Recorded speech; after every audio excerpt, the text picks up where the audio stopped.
Namaskar and Yokar, Tahir Norona.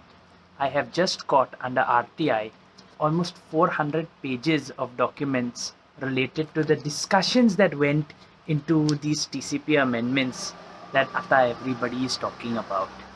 So, Carl, I spent the whole day studying these documents, and I have come to some conclusions of where these amendments originated from, which I think you will enjoy to know.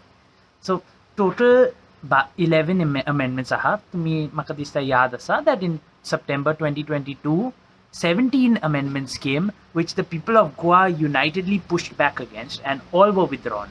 From those 17, 10 have come again within these 11 amendments, and I will tell you one by one, amendment by amendment, who has brought these amendments and what the reasoning has come up in all of these discussions of the subcommittees, steering committees, letters from different agencies, so that to me full information myong you can take a decision, are these amendments good, are they fitting the purpose that they have come from or not.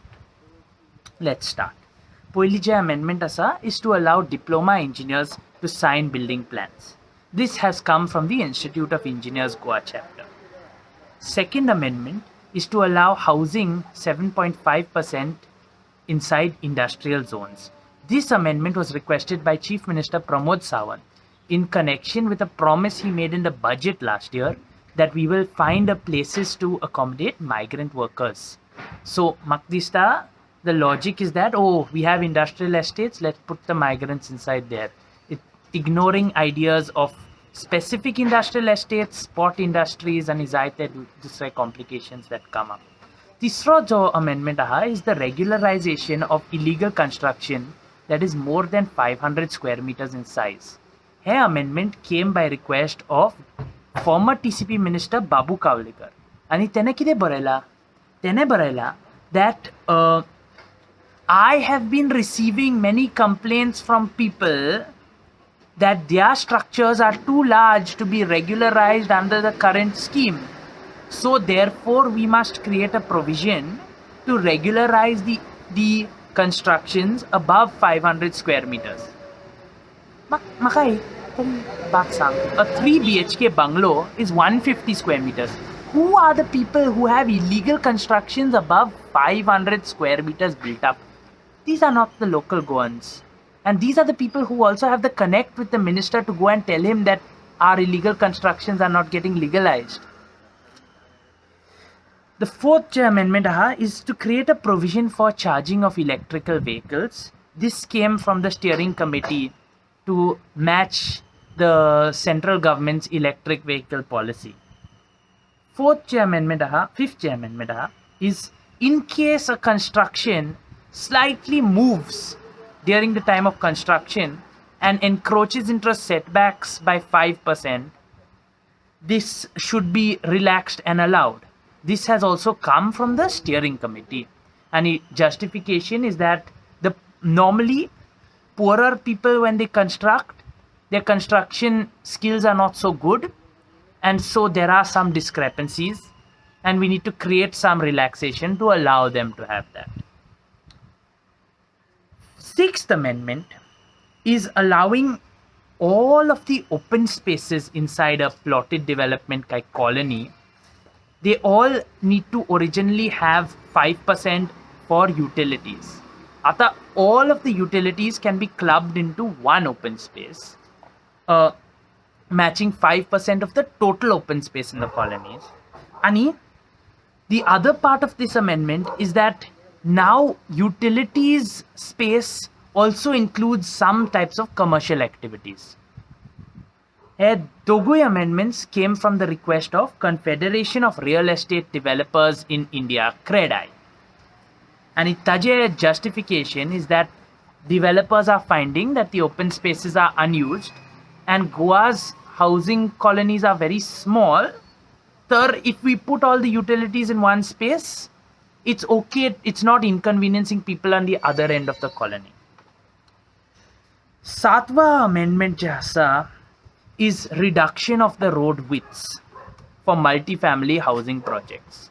If you have a road that is less than 8 meters, you can have 180 houses on that road. आता these next 5 amendments आयकपाक आनी वाचपाक म्हाका त्रास येता कित्याक all of them have this funny wording, the committee was informed or the committee was appraised. म्हणून who informed the committee? कित्याक for the CM's request they have said the CM asked for it. For Babu Kavlekar's request they have said he's asked for it. For the electric vehicles they have said the committee decided. But to reduce the road widths, someone informed the committee. Similarly, to create giant farmhouses of 1,000 square meters, the committee was informed.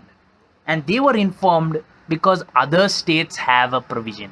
आम्ही मातसो research केला. We didn't look at every state, but we looked at our neighboring states. Maharashtra's is guess how much? 150 square meters.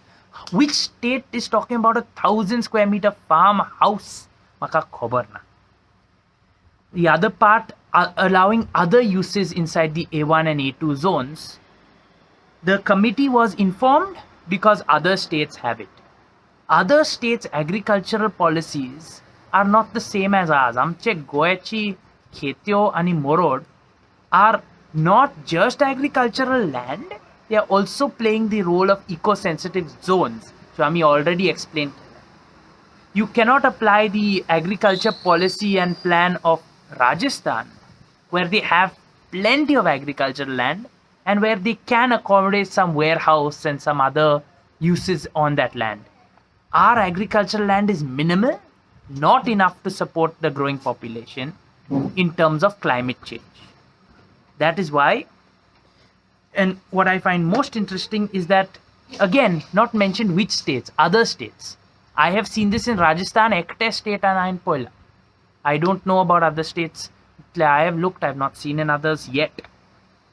Next, allowing the farmhouse in rice fields, provided the rice fields are not low-lying. We have already debated this in a lot of detail, but once again, who asked for this? The committee was appraised. कोणाक appraise केलें? म्हाका खबर ना. आमी सगळ्याक खबर ना. And finally, to allow unlimited subdivision of the agricultural land. This also comes from the committee was informed.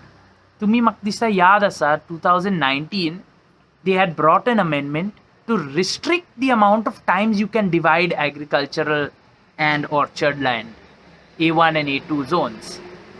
Munun, like, if we keep on letting our land get subdivided forever, it will be too small to be viable for agriculture and people can exploit the farmhouse clause.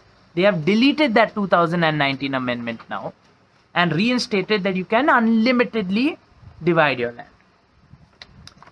So these are the amendments.